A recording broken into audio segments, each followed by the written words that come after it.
Oke, selamat bertemu kembali. Kita ketemu lagi di channel pembelajaran kita.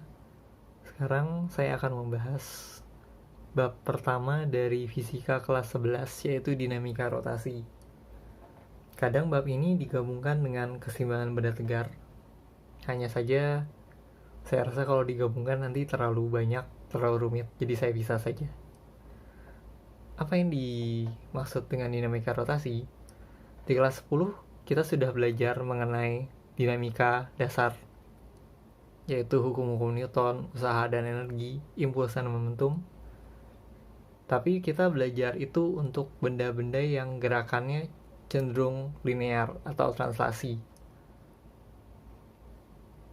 Nah, sekarang di dinamika rotasi kita akan belajar bagaimana hukum-hukum Newton itu kita gunakan untuk benda-benda yang dapat bergerak secara rotasi atau melingkar. Maka sesuai namanya, karena ada gerak rotasi, kalian harus melihat lagi kalau lupa di gerak-gerak melingkar yang dulu sudah dipelajari di kelas 10. Karena nanti kita hanya akan melihat sekilas lalu langsung kita lanjutkan ke soal-soal yang ada di sini. Apa yang akan kita pelajari? Yang pertama adalah momen inersia. Beberapa dari kalian mungkin belajarnya momen gaya dulu.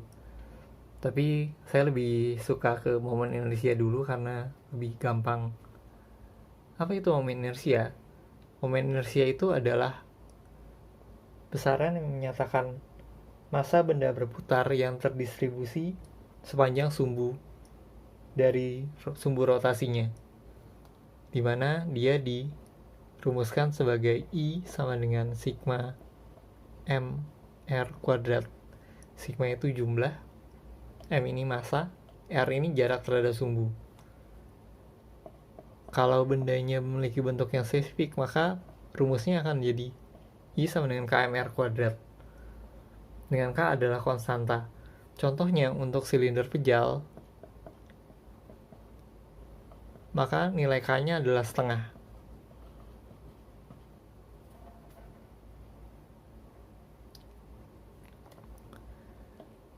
Kalau kalian ingat dulu di dinamika ada energi kinetik translasi yang setengah mv kuadrat. Di sini kita punya energi kinetik rotasi, yaitu setengah I omega kuadrat. Kalau kalian ingat yang dulu, yang linear, setengah mv kuadrat. Jadi I ini menggantikan massa, omega, kecepatan sudut, menggantikan kecepatan linear. Yang kedua, momen gaya. Disebut juga torsi. Apa itu momen gaya? Momen gaya adalah besaran yang menyatakan kemampuan suatu gaya F untuk memutar benda sejauh R dari poros. Maka rumus dari torsi yang dilambangkan dengan tau adalah sama dengan F kali R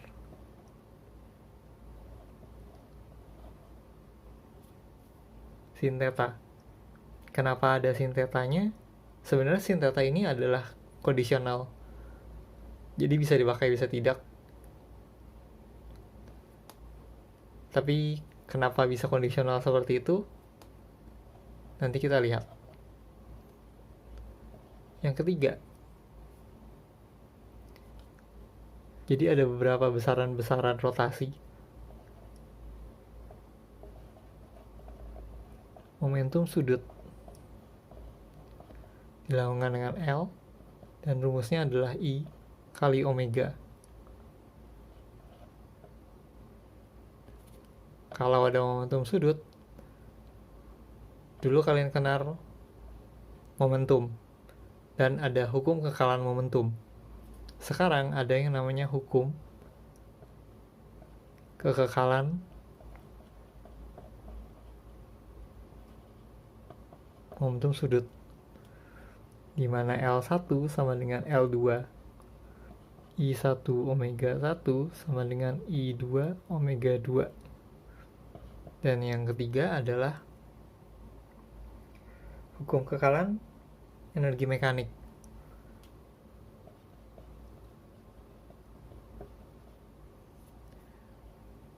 Bedanya apa dengan yang linear? Kalau dulu di linear, energi kinetik kalian hanya yang translasi saja. Sekarang, karena kalian sudah dapat yang rotasi, maka untuk benda-benda yang bisa berotasi, kalian harus memasukkan pengaruh dari energi kinetik rotasinya. Jadi kalau ada kondisi EM1 sama dengan EM2, untuk benda berputar di posisi 1 dan posisi 2, maka kalian memiliki energi kinetik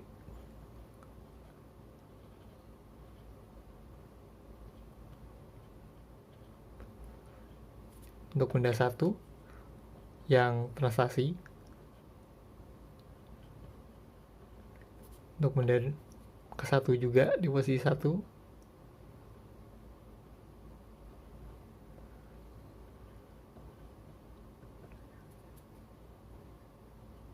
energi potensial di posisi 1 ini akan sama dengan di posisi yang kedua.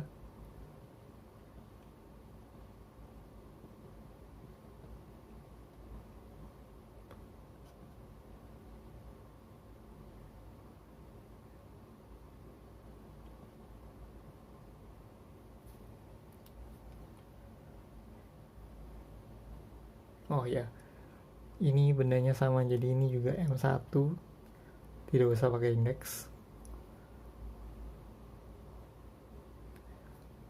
Nah, ini adalah rumus-rumus yang kita pakai di dinamika rotasi. Kalau ada rumus-rumus lain, itu pasti rumus yang sudah kalian pelajari di kelas 10. Nanti kita akan lihat di soal-soal yang selanjutnya pemakaiannya seperti apa. Oke, ini soal pertama kita untuk bagian dinamika rotasi. Jadi ada 3 buah benda yang masing-masing bermassa 2 kg, 4 kg, dan 6 kg diletakkan pada sumbu XY seperti pada gambar. Lalu jika diputar pada sumbu X, ternyata momen inersia sistem besarnya 16 kg meter kuadrat. Kita diminta menentukan momen inersia sistem jika diputar terhadap sumbu Y. Bagaimana caranya? Oke, mari kita angkat dulu kertasnya. Jadi yang akan kita gunakan di sini adalah rumus momen inersia, yaitu I sama dengan sigma mr kuadrat. Kalau pada sumbu X, berarti kalian bisa, karena diputar terhadap sumbu X, berarti kalian bisa menganggap partikel-partikel yang berada pada sumbu X itu ditiadakan. Berarti pada sumbu X dia hanya memiliki inersia dari massa partikel yang ada di sumbu Y, yaitu massanya 4 dan jaraknya A kuadrat. Ini sama dengan 16. Berarti A kuadratnya sama dengan 4 atau A-nya sama dengan 2 meter. Sekarang ditanya pada sumbu Y. Kalau sumbu Y sebagai sumbu putar, berarti kita dapat menganggap partikel yang ada di sumbu Y tidak berkontribusi pada inersia sistem. Berarti hanya tinggal massa yang 6 kg dan 2 kg. Yang 6 kg jaraknya dari sumbu Y adalah A atau 2 meter di kuadrat ditambah massa yang 2 kg dikali jaraknya 2A atau 2 kali 2, 4 di kuadrat.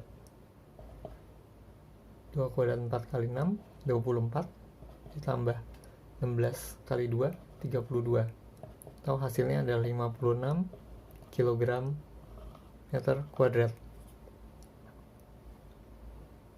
Ini untuk soal nomor 1 yang merupakan soal momen inersia. Selanjutnya di nomor 2 kita akan berbicara tentang momen gaya. Baiklah, ini soal kedua kita tentang momen gaya. Jadi adalah sebuah batang AB yang masanya dapat diabaikan, lalu dia mengalami gaya-gaya seperti pada gambar F1, F2, dan F3. F3 pada jarak 0,5 meter, sedangkan F1 dan F2 jaraknya di B berarti 1 meter. Kita diminta menentukan momen gaya total jika batang diputar dengan A sebagai poros. Oke, kertasnya saya angkat dulu. Tapi sudah saya gambarkan juga di situ.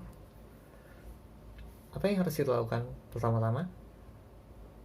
Pertama-tama yang harus kita lakukan adalah menentukan nilai positif atau negatif dari torsi masing-masing.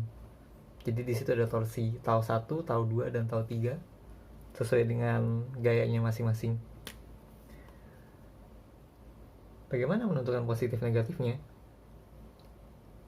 Jadi kalian bisa menentukan positif negatifnya dengan cara membayangkan apakah jika panah gaya tersebut dirotasi terhadap poros, dia akan lebih dekat searah jarum jam atau berlawanan arah jarum jam. Ambil contoh yang F1 ini. Kalau panahnya ke sini, berarti kita pasti mengambilnya adalah begini. Kalau kalian bayangkan yang arah sebaliknya, tentu akan melalui lintasan yang lebih jauh. Berarti ini lintasannya adalah searah jarum jam. Berarti ini minus. Lalu yang akan kita pakai nanti adalah komponen vertikalnya. Berarti ini F1 sin 30. F2 panahnya ke atas. Berarti untuk bisa mencapai poros A, dia akan harus miringkan seperti itu. Berarti gayanya begini arah perputarannya. Berarti ini arah perputarannya adalah berlawanan arah jarum jam dan dia positif. Lalu F3 arah panahnya ke bawah sini. Berarti kalau misalnya kalian ingin mencapai poros A, panahnya pasti harusnya begini. Kalau kalian bayangkan yang sebaliknya putarannya seperti 3/4 lingkaran jadinya. Lintasannya lebih jauh. Dan karena dia tadi searah jarum jam, berarti ini minus F3 sin 53. Jadi sekarang baru kita masuk ke perhitungannya. Sigma tau di A. Yang pertama F1 sin 30 minus dikali lengan momennya. Berarti lengan momennya adalah AB 1 meter ditambah F2 nya sudutnya 90 derajat, jadi tidak ditulis tidak apa-apa karena sin 90 itu 1. Lalu dikali lengan momennya lagi 1 lagi. Dan akhirnya F3 min F3 sin 53. Dan karena jarak dari F3 sin 53 ke A itu adalah setengahnya, berarti ini 0,5 meter. Sekarang kita masukkan angkanya. Min 40 kali setengah kali 1 ditambah 100 kali 1 dikurang 50 kali sin 53 itu 0,8 kali 0,5. Jadi min 20 tambah 100 dikurang minus 20 lagi, sehingga hasil akhirnya adalah 60 Newton meter. Ini sigma tau A. Jadi itu untuk soal nomor 2. Untuk soal selanjutnya kita akan melihat aplikasi dari dinamika rotasi seperti apa. Oke, ini soal ketiga. Ada suatu silinder pejal yang memiliki momen inersianya dirumuskan sebagai setengah mr kuadrat, menggelinding menuruni bidang miring setinggi 60 meter. Kita diminta menentukan kecepatannya di dasar bidang miring.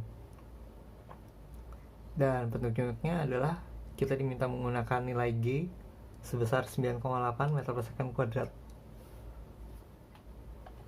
Oke, gambarnya sudah ada di situ. Jadi berbeda dengan kondisi biasa di dinamika dasar, di mana kita bisa pakai energi mekanik langsung. Tapi di sini karena bendanya menggelinding, berarti dia memiliki energi kinetik rotasi dan translasi.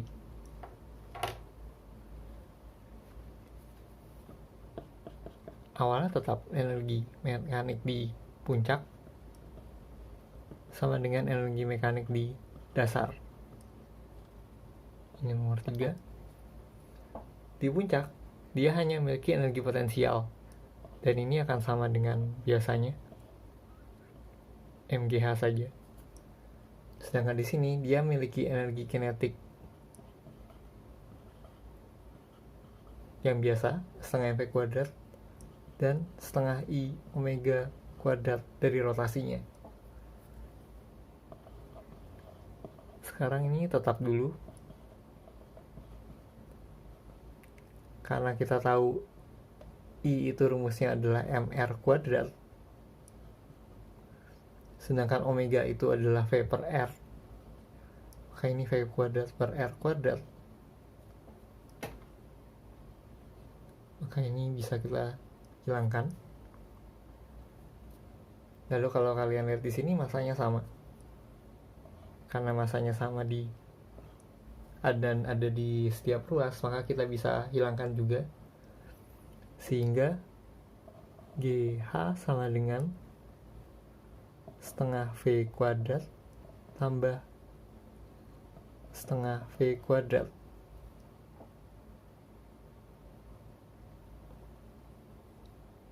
Oh, ada setengah lagi di sini. Jadi ini harusnya 1/4.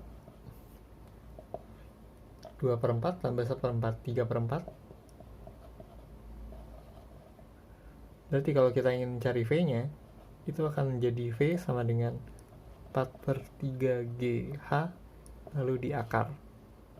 V sama dengan akar dari 4/3 kali 9,8 dikali 60.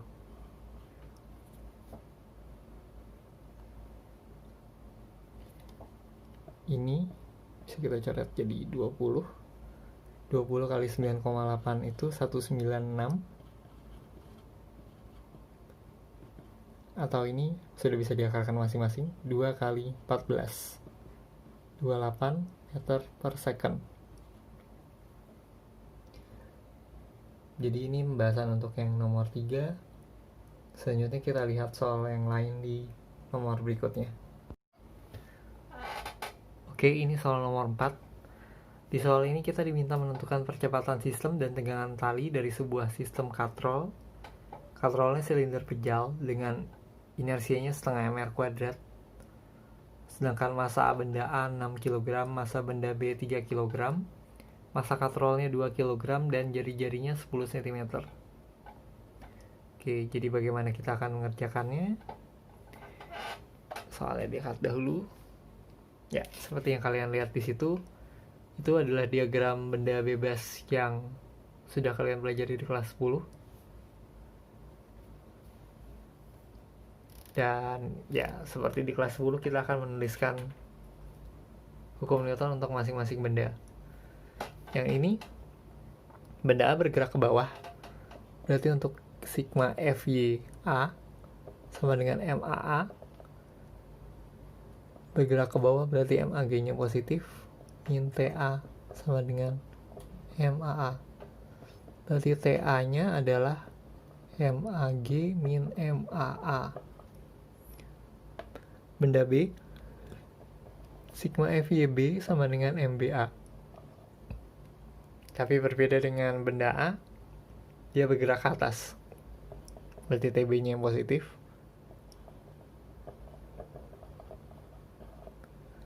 TB sama dengan MBA plus MBG.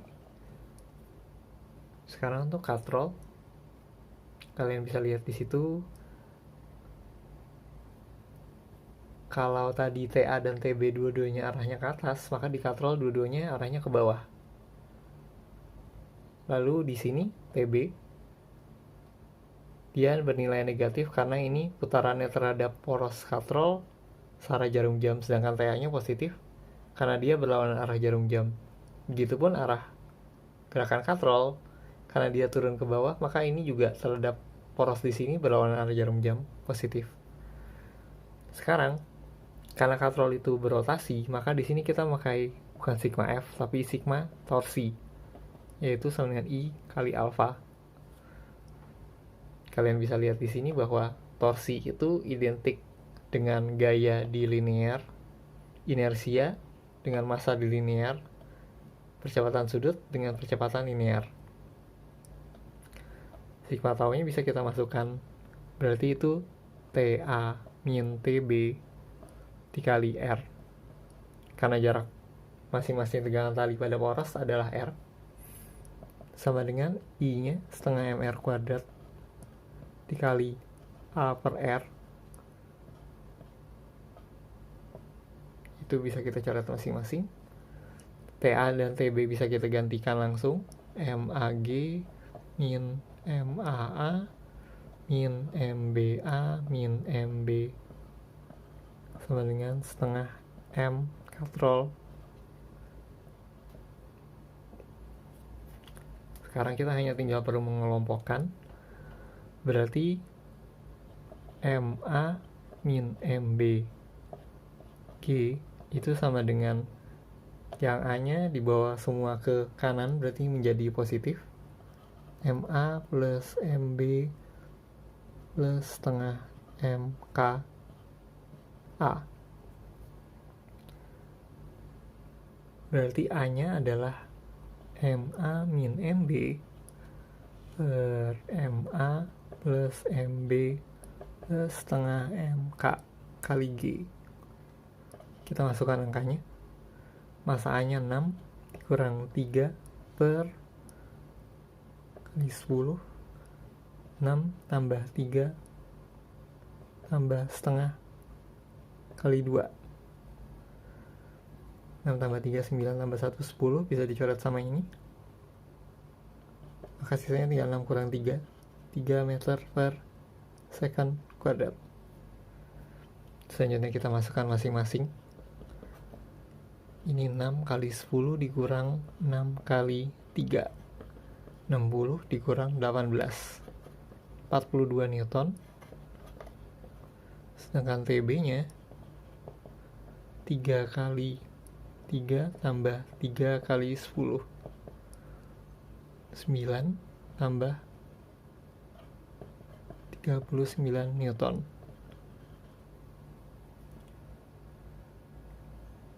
Jadi itulah pembahasan untuk nomor 4. Di soal selanjutnya kita akan melihat aplikasi dari momentum sudut. Baiklah, ini soal nomor 5, soal terakhir di bagian dinamika rotasi. Jadi ada seorang penari balet berputar dengan tangan terentang. Kecepatan sudutnya 1,5 putaran per detik. Momen inersianya 5 kg meter kuadrat. Lalu ia menarik tangannya ke tubuhnya sehingga momen inersinya tinggal 2,5 kg meter kuadrat. Yang ditanya di sini adalah berapa kecepatan sudutnya sekarang. Jadi untuk soal ini kita akan menggunakan hukum kekalan momentum sudut, yaitu L sama dengan L aksen I1 omega 1 sama dengan I2 omega 2, atau ini L1 sama dengan L2 saja. Berarti kalau kita masukkan datanya di situ, karena ini sama dengan dan perbandingan, jadi kita tidak perlu memasukkan satuan yang sesuai. Jadi langsung saja kita masukkan di situ 1,5 putaran per detik dan 5. Sedangkan di sini jadi 2,5 omega 2. Nah, maka ini kita bisa coret. Ini 1, sini 2. Maka omega 2 kecepatan sudutnya saat tangannya di dekat tubuhnya adalah 3 putaran per detik. Ini nomor 5. Jadi itu 5 soal dari bahan dinamika rotasi. Kalau kalian jadi lebih mengerti setelah menonton, silahkan di like dan di subscribe. Kalau ada soal yang ingin kalian tanyakan, silahkan tuliskan di bagian komen. Terima kasih. Kita selanjutnya akan bahas mungkin dari matematika atau dari kimia.